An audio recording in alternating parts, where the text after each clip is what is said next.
Donc à partir d'ici, prends le temps de te connecter à ton intuition et de choisir une carte.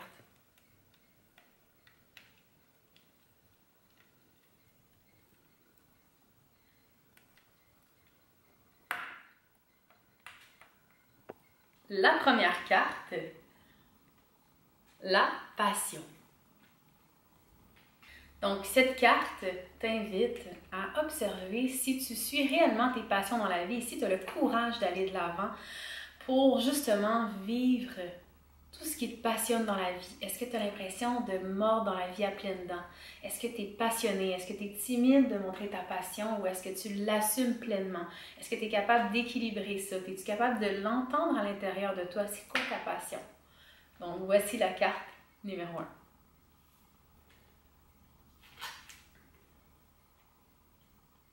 Carte numéro 2. Donc cette carte-là revient au principe de la relation avec autrui. Est-ce que je suis capable de me mettre au service? Est-ce que je suis capable de me mettre au service de l'autre sans m'oublier, en étant capable d'équilibrer tout ça? Est-ce que je suis capable de me mettre au service de ce qui me tient à cœur moi, tout en étant capable de me mettre au service de l'autre personne? Parce que l'autre, c'est moi de toute façon. Est-ce que je suis capable d'éprouver du plaisir en m'ouvrant aux réalités des autres, en étant vraiment là pour eux? Comment ça se passe à ce niveau-là? Carte numéro 3. Donc ici, on parle encore des relations, mais de la relation que tu as avec toi-même. Est-ce que tu es capable de recevoir des autres?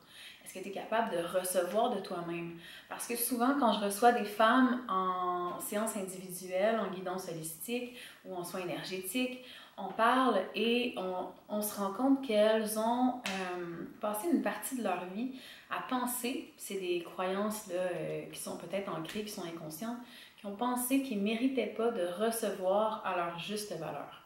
De reconnaître ta valeur et de te prendre le temps de te donner du temps pour t'écouter, pour vraiment ressentir que c'est quoi tes besoins à toi, c'est la meilleure façon que tu as d'être capable de recevoir des autres. Parce que tu peux seulement recevoir des autres ce que tu es capable de recevoir de toi versus toi-même. C'est ça l'équilibre de donner-recevoir. C'est pas de je suis capable de recevoir ce que moi je donne aux autres. Non, c'est je suis capable de recevoir ce que j'ose me donner à moi-même. Donc, comment elle va cette relation-là à l'intérieur de toi? Est-ce que tu t'en sens valable?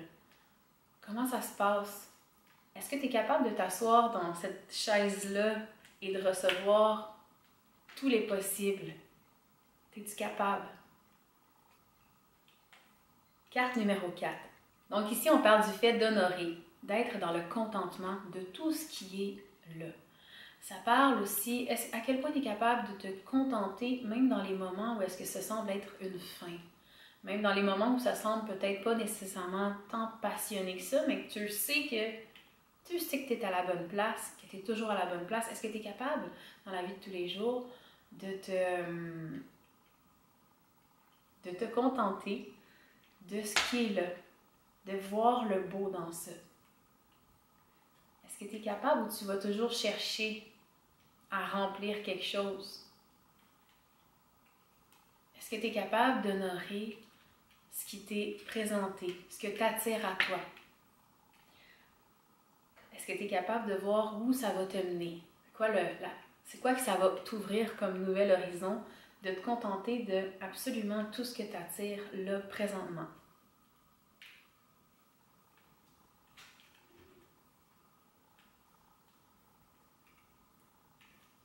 Carte numéro 5. Est-ce que tu as la persévérance de mener à terme tes passions, tes buts, ta créativité?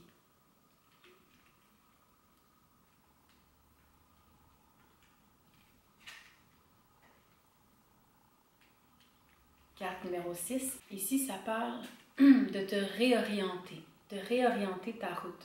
Souvent, on va penser qu'on est dans une impasse, ou on va avoir peur de se tromper, mais c'est comme un GPS dans la vie. À partir du moment où tu fais un choix, conscient ou inconscient, tu prends une décision à l'intérieur de toi. Ça peut être généré par des blessures, mais ça peut être généré par une conscience ou par un événement positif qui est déjà arrivé. Tu vas recréer le pattern. L'humain est habitué de rester dans ses habitudes, en fait. C'est pour ça qu'on veut amener de plus en plus la pleine conscience, ce qui va faire en sorte que tu vas pouvoir justement avoir conscience et prendre des choix en conscience, au lieu que ce soit tes choix qui sont inconscients qui te gouvernent. C'est toi qui vas avoir un contrôle sur ça. Alors, ce que ça dit, l'impasse, c'est que pas parce que tu te sens dans une impasse qu'il faut que tu t'arrêtes et que tu te dises « ça y est, je me suis trompée ». Ça veut dire « c'est pas grave, je vais trouver une autre route ». Essaie de voir au-delà du pattern, prendre la hauteur. Il faut se rappeler que la vie, c'est comme un GPS. Quand tu fais un choix, que tu mets ta destination et que tu sais exactement où tu t'en vas, même si tu vas te tromper de chemin, le GPS va toujours... Ouh, il fait chaud. Le GPS va toujours te ramener un nouveau chemin pour te rendre à ta destination. Garde ça en tête. Est-ce que tu sais exactement où tu veux t'en aller? Est-ce que tu es capable de visualiser ta destination?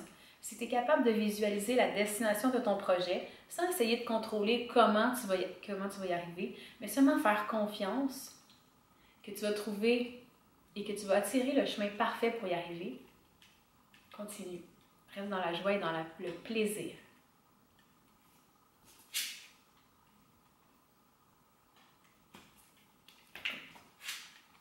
La dernière carte, la culpabilité. La culpabilité et la honte, c'est vraiment typique à ce chakra-là.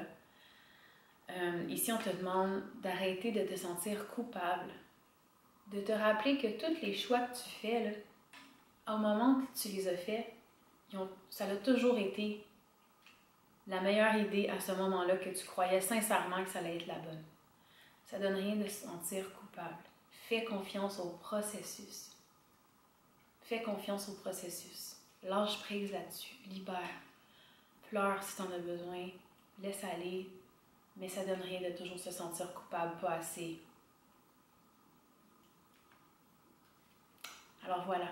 C'est ce qui résume l'aspect un peu plus psychologique et émotif de ce chakra-là. C'est le fun de le faire avec des cartes. Ça peut te guider en même temps. Toi, t'es rendu où? Donc, prends le temps d'écrire dans ton journal et on se voit dans le prochain vidéo.